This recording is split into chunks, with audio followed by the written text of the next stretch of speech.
Good morning everyone. Welcome to PW Only IAS. दोस्तों, कल Bharatiya Janata party के द्वारा बंगाल बंद की कॉल दी गई थी। यहां पर बहुत सारे लोगों का पार्टिसिपेशन इसमें देखने को मिला। Plus at the same time यहां पर कुछ ऐसे इंसिडेंट्स देखने को मिले जहां पर पुलिस और जो प्रोटेस्टर्स थे उनके बीच में अक्सर हमें झड़प देखने को मिली। Plus at the same time काफी सारे रीजन्स के अंदर बुलेट्स की फायरिंग भी हमें देखने को मिली। ऐसे टाइम के ऊपर जो बीजेपी के चीफ है उन्होंने होम मिनिस्टर जी को लिखा है कि यहाँ पर बंगाल के अंदर लॉ एंड ऑर्डर सिचुएशन जो है वो अपने आप से कंट्रोल से बाहर जा चुकी है। तो ये सब बातें इनके द्वारा यहाँ पे कही गई हैं। हमारे जो राष्ट्रपति हैं द्रौपदी मुर्मू जी, उनके द्वारा भी ये बोला गया है कि एनफ इज एनफ।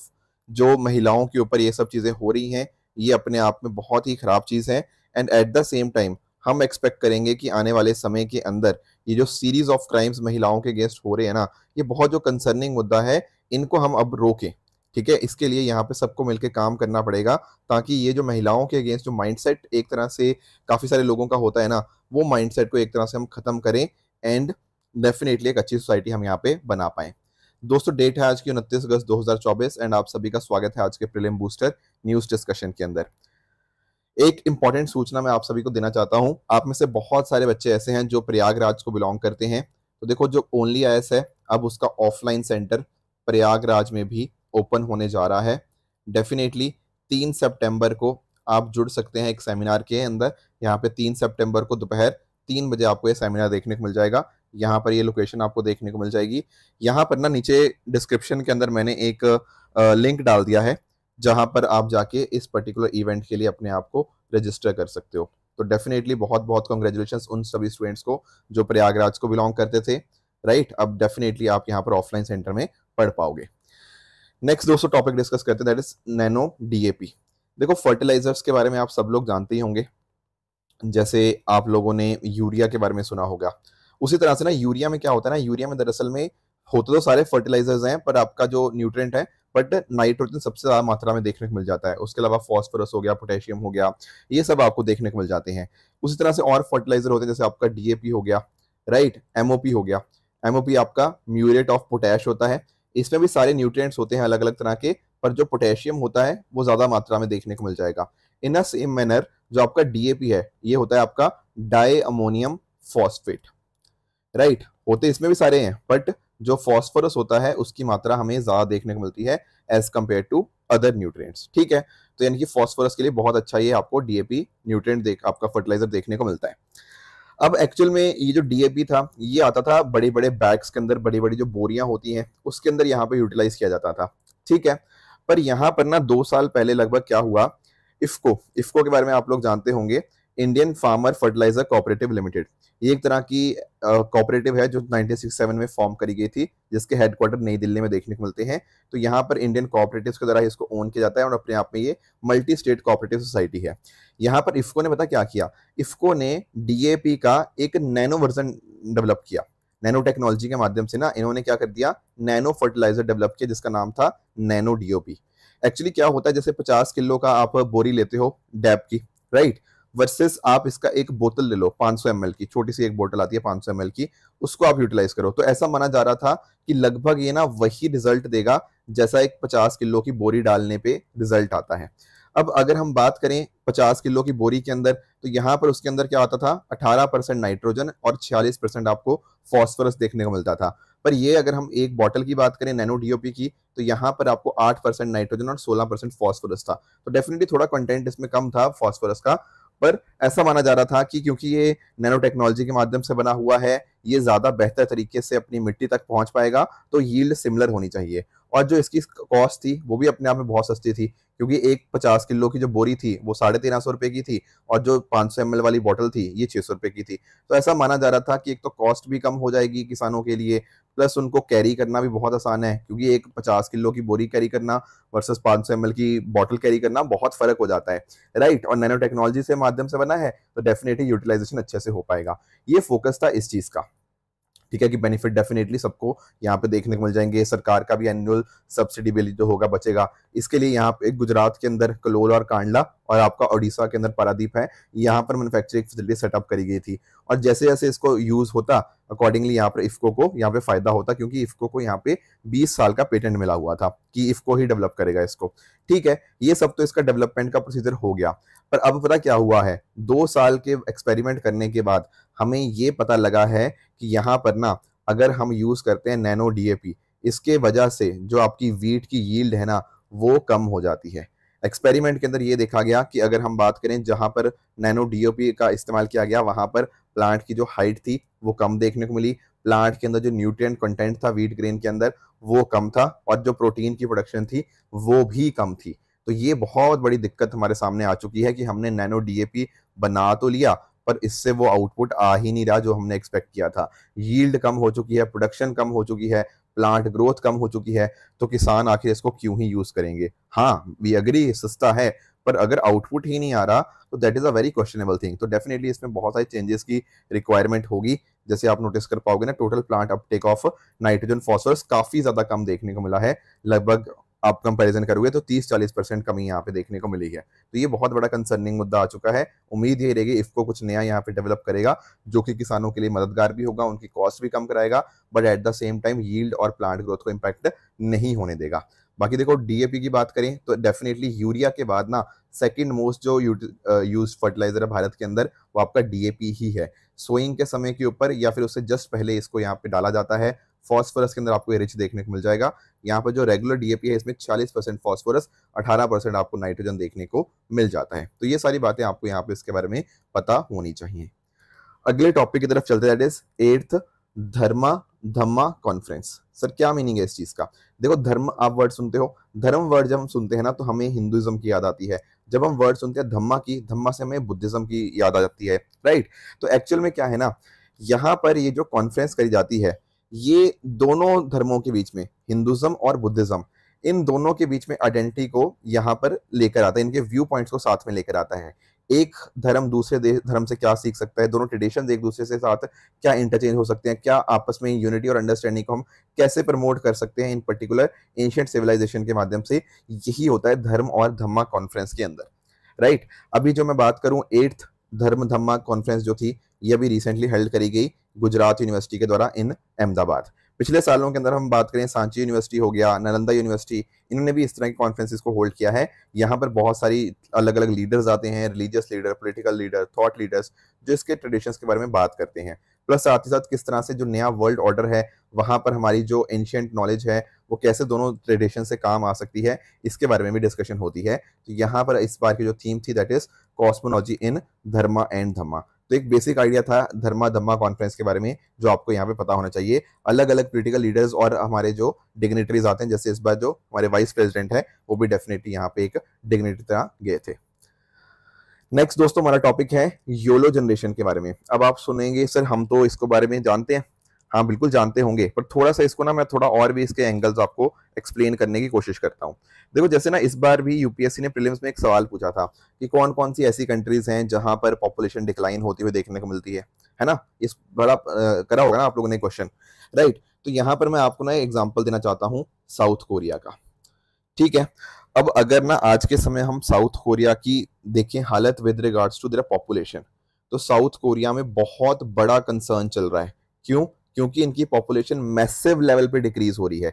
इतने मैसिव लेवल के ऊपर डिक्रीज हो रही है कि साउथ कोरिया के जो प्रेसिडेंट है ना उन्होंने पॉपुलेशन डिक्रीज को नेशनल इमरजेंसी घोषित कर दिया है। आप पूछोगे सर इतना भी क्या हो गया कि नेशनल इमरजेंसी यहाँ पे इसको डिक्लेयर करने लग गए हैं। एक्चुअल में क्या है ना, जो नॉर्थ कोरिया नहीं, साउथ कोरिया के जो लोग हैं उनकी जो मेंटेलिटी है वो थोड़ी सी अलग हो चुकी है। किस तरह से अलग हो चुकी है? एक्चुअल में ना साउथ कोरिया में आजकल कौन सी जनरेशन है? YOLO generation. इसको बोला जाता है यू ओनली लिव वंस। आप एक ही बार जीते हो, सही बात है, ठीक है, एक ही बार प्यार भी करते हो, ठीक है, but anyways you only live once वाली जो जनरेशन होती है इसमें क्या होता है, इसमें ना हर बंदा क्या सोचता है कि यार एक ही बार तो मैं जी रहा हूँ, राइट, एक ही जिंदगी मिली है, इसको पूरा जी लेते हैं। इस चक्कर में हो पता क्या रहा है, कोई भी अपने आप को सेटल नहीं करना चाह रहा, और सेटल नहीं करना चाह रहा तो कोई फैमिली प्लानिंग नहीं कर रहा। लोग अपनी जो शादी है ना उसको डिले करे जा रहे हैं कि शादी कर लेंगे या नहीं भी करेंगे, अभी जिंदगी चल रही है, जिंदगी को एंजॉय कर लेते हैं, खा पी लेते हैं, ऐश कर लेते हैं, इस चक्कर में क्या हो रहा है, इस चक्कर में कोई भी चिल्ड्रन नहीं कर रहा, कोई सेटल डाउन नहीं कर रहा। एक तरह से पूरा का पूरा जो पैसा होता है ना, ये सारा पैसा ये खर्च कर देते हैं। स्पेंडिंग खूब हो रही है यहाँ पे साउथ कोरिया के अंदर, सारा पैसा खर्च कर जा रहे हैं। सेविंग रेट अपने आप में लोएस्ट लेवल पे आ चुकी है साउथ कोरिया के अंदर। अगर हम बात करें ना लग्जरी ब्रांड्स की, तो लग्जरी ब्रांड्स की डिमांड साउथ कोरिया में बढ़ती ही जा रही है। दुनिया में ना एक सर्वे हुआ जो कि जेपी मॉर्गन चेस ने किया, उन्होंने ये पाया कि दुनिया में पर कैपिटा यानी कि पर पर्सन जो स्पेंडिंग सबसे ज्यादा होती है वो कोई और कंट्री नहीं, वो बल्कि आपके साउथ कोरिया के अंदर ही होती है। तो हर बंदे का बस यही ध्यान है कि खुद कैसे अपने आप को आगे बढ़ना है और खुद अपने कैसे खा पी के ऐश करनी है। कोई सेटल होने के बारे में सोच ही नहीं रहा। जब यहाँ पर महिलाओं के ऊपर ये पूछा गया कि आप क्यों नहीं सेटल होना चाह रहे, तो उन्होंने कहा कि नहीं, इसमें मतलब अगर मैं सेटल हो जाती हूँ या शादी कर लेती हूँ तो शादी के बाद बहुत सारे चैलेंजेस हैं। मैं अभी खुश हूँ जिंदगी के अंदर और जिंदगी का पर्पस तो खुश होना ही है, तो क्यों मुझे शादी करनी है, राइट। तो ऐसे मतलब अभी थॉट्स चल रहे हैं साउथ कोरिया के अंदर। सरकार ने इसके लिए मैटरनिटी लीव में भी बेनिफिट्स दे दिए, plus at the same time जो अपने आप में कहीं ना कहीं सेटल डाउन होगा वहां पर उनको कैश सब्सिडीज भी दी जा रही है। पर ये सब चीजें भी काफी नहीं हो रही वहां पर नेशनल मतलब जो आपकी पॉपुलेशन डिक्रीज है उसको टैकल करने के लिए। और इसका कारण क्या है, इसका कारण जो बताया जा रहा है वो आपकी योलो जनरेशन ही है, यू ओनली लिव वंस, जो कहीं ना कहीं स्पॉन्टेनियस एंड बोल्ड डिसीजन लेते हैं, जो लिव इन द मोमेंट होते हैं, मतलब आज के समय में जीना पसंद करते हैं। तो ऐसी जनरेशन के जो कैरेक्टर्स होते हैं कि वो लॉन्ग टर्म कॉन्सिक्वेंसेस के बारे में नहीं सोचते, उनको रिस्क लेना बहुत पसंद होता है। Plus at the same time वो मटेरियल पोजेशंस को कलेक्ट करने की बजाय एक्सपीरियंस के ऊपर ज्यादा फोकस करते हैं, स्पॉन्टेनियस एक्शन और डिसीजन लेते हैं। साथ ही साथ सोशल मीडिया का इन्फ्लुएंस बहुत हैवी होता है यहाँ पे, और इसका क्रिटिसिज्म यही है ऐसी जनरेशन का कि शॉर्ट टर्म फोकस होता है, लॉन्ग टर्म फोकस नहीं होता। एंड क्योंकि सारा पैसा कहीं ना कहीं खर्चे हुए ऊपर चला जाता है, तो सेविंग्स अपने आप में कम हो जाती है, इंपल्सिव स्पेंडिंग होती है, एंड कहीं ना कहीं लॉन्ग टर्म प्लानिंग नहीं होती। ये कुछ कैरेक्टरिस्टिक्स होते हैं योलो जनरेशन के, यू ओनली लिव वंस के, जो आपको यहाँ पे पता होने चाहिए थे। देखो आप लोगों का क्या ओपिनियन है इस चीज के ऊपर, ठीक है ना, आप भी मुझे अपने कमेंट्स में बता सकते हो। क्या आप लोग भी योलो जनरेशन वाले लोग हो या थोड़े डिफरेंट टाइप के हो, डेफिनेटली आप कमेंट्स में बताइएगा। अगला दोस्तों हमारा जो टॉपिक है वो है नॉर्दर्न बॉल्ड आइबिस के बारे में। अब इस अगर मैं पर्टिकुलर बर्ड की यहाँ पे बात कर रहा हूँ तो थोड़ा सा आपको इस बर्ड के बारे में डेफिनेटली जानना चाहिए। एक्चुअल में ना ये बर्ड ऑलमोस्ट ना एक्सटिंक्ट ही हो गया था, ऑलमोस्ट एक्सटिंक्ट, मतलब इसके ना बहुत ही कम नंबर्स रह गए थे। पर अभी पता क्या हुआ है, यहाँ पर कुछ लोगों ने अच्छा काम किया एंड उन्होंने यहाँ पर इसकी ब्रीडिंग और रीवाइल्डिंग एफर्ट्स के माध्यम से इसके नंबर्स इंक्रीज करवा दिए हैं। एंड आज के समय दुनिया भर में ये लगभग 300 के आसपास इस तरह के आपको बर्ड्स देखने को मिल जाएंगे, ठीक है।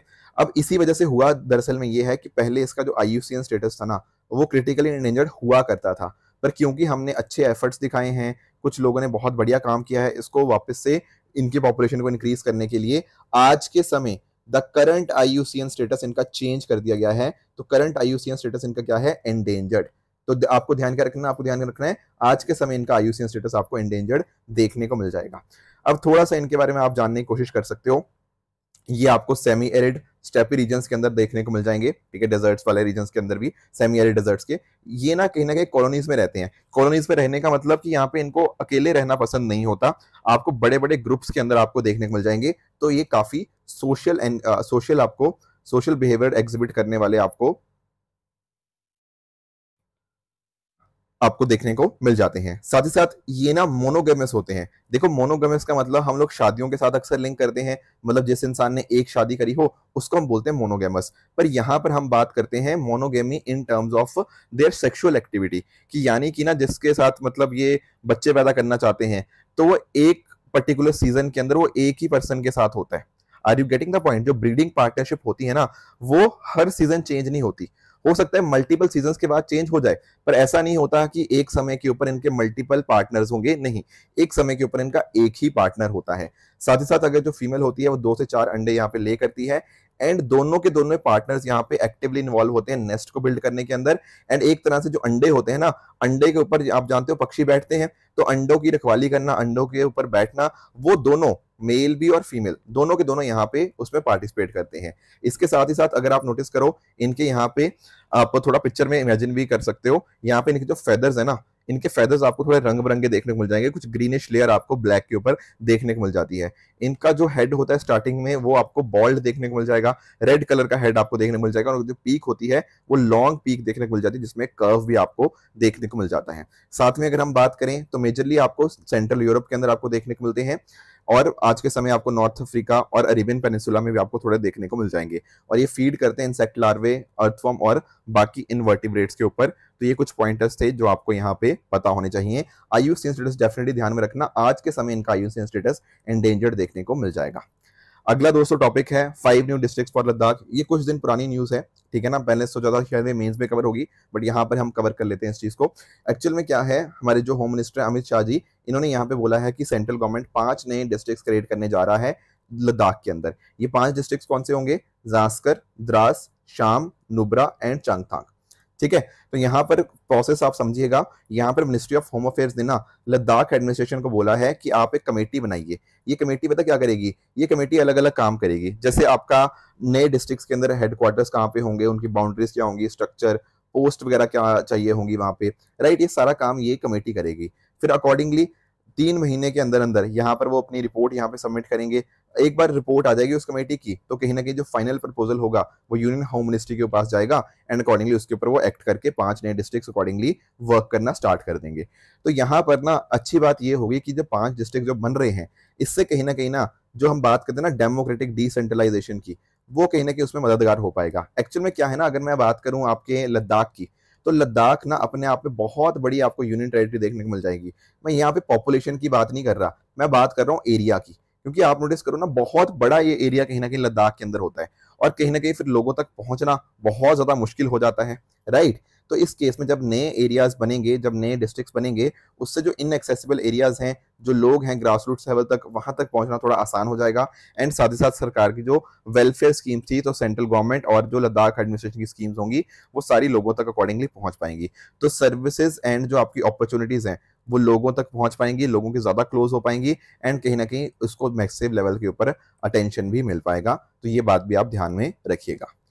अगला दोस्तों हमारा टॉपिक है over 3 crore Pradhan Mantri Jan Dhan accounts to be open in FY25। ये आने वाला मतलब आने वाला जो चल रहा साल है ना, इसके अंदर 3 करोड़ से ज्यादा अकाउंट्स खोले जाएंगे अंदर PM जनधन योजना। देखो PM जनधन योजना के अराउंड अंदर ना ऑलरेडी 50 करोड़ से ज्यादा अकाउंट्स खोले जा चुके हैं। और अगर मैं बात करता हूं प्रधानमंत्री जनधन योजना की, दरअसल में 15 अगस्त 2014 की जो प्रधानमंत्री की स्पीच थी उसके अंदर स्कीम का बताया गया था, वहीं से स्टार्ट हुआ है। इसके अंदर यहाँ पर आपके डेफिनेटली अकाउंट्स तो खोले ही जाते हैं। अकाउंट्स के अलावा आपकी माइक्रो इंश्योरेंस हो गया, आपकी बैंकिंग सर्विसेज जैसे आपका क्रेडिट, इंश्योरेंस, पेंशन, ये सब चीजें यहाँ पे देखने को मिल जाएंगी।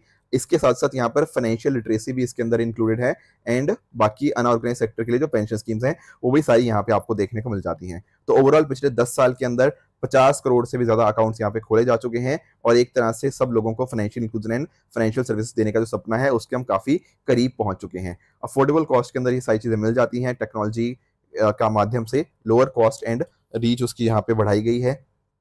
बाकी कुछ और टेनेंट्स की बात करूं तो यहाँ पर आपको फ्री एक्सीडेंटल इंश्योरेंस कवरेज देखने को मिल जाता है 2 लाख तक का। तो एक तरह से जो अनसिक्योर्ड है उनको सिक्योर किया जाता है, जो अनबैंक्ड है, ठीक है, जिनके पास कुछ भी बैंकिंग के रिगार्डिंग नहीं है, उनको बैंकिंग फैसिलिटीज बताई जाती हैं। जैसे फॉर एग्जांपल उनका सेविंग्स अकाउंट हो गया, ठीक है। उसके अलावा ये जो चीजें होती है ना बहुत ही मिनिमम पेपर वर्क के साथ हो जाती हैं। यहाँ पर जो नो योर कस्टमर नॉर्म्स हैं उनको रिलैक्स किया गया है, ऑनलाइन KYC का प्रावधान भी है, plus at the same time zero balance के साथ भी आप अकाउंट खुलवा सकते हो, जीरो चार्जेस आपको देखने को मिल जाएंगे और अकाउंट्स को कैंप मोड के अंदर भी ओपन यहाँ पे किया जाता है।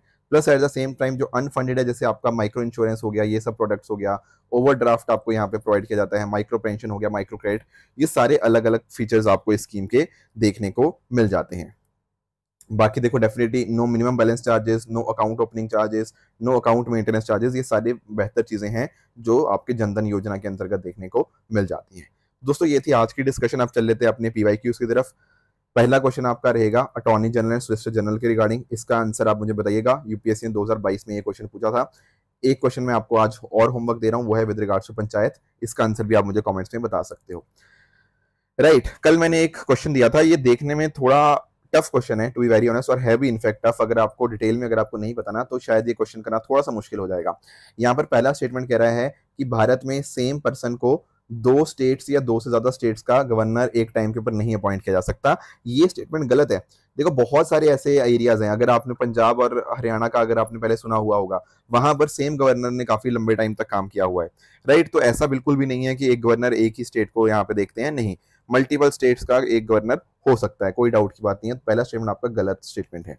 स्टेटमेंट 2 की बात करें, यहाँ पर कह रहा है जो हाई कोर्ट के जजेस होते हैं उनको गवर्नर के द्वारा अपॉइंट किया जाता है। नहीं, बिल्कुल गलत है, ये अपॉइंट किए जाते हैं प्रेसिडेंट जी के द्वारा। तो सेकंड आपका यहाँ पे इनकरेक्ट हो गया। यहाँ पे फोर्थ स्टेटमेंट की बात करूँ ना, यहाँ पर कह रहा है कि जो चीफ मिनिस्टर होते हैं उनको अपॉइंट किया जाता है लेफ्टिनेंट गवर्नर के द्वारा। ये स्टेटमेंट भी इनकरेक्ट है। जो आपके चीफ मिनिस्टर होते हैं ना, आपके यूटीज वगैरह के, उनको अपॉइंट किया जाता है बाय द प्रेसिडेंट। हालांकि जो ओथ होती है उस ओथ को एडमिनिस्टर करने वाले आपके लेफ्टिनेंट गवर्नर होते हैं, ये कोई डाउट की बात नहीं है। पर अपॉइंट कौन करते हैं? अपॉइंट आपके प्रेसिडेंट साहब ही करते हैं। तो ऑप्शन डी भी यहाँ पे गलत है। और उसने पूछा था सही स्टेटमेंट क्या है, सही स्टेटमेंट आपका सी ही है कि अगर हम बात करें ना गवर्नर के रिमूवल के रिगार्डिंग, तो उसके लिए कोई प्रोसीजर आपका कॉन्स्टिट्यूशन में नहीं दिया गया। ये स्टेटमेंट अपने आप में ठीक है। तो option number C will be the right answer.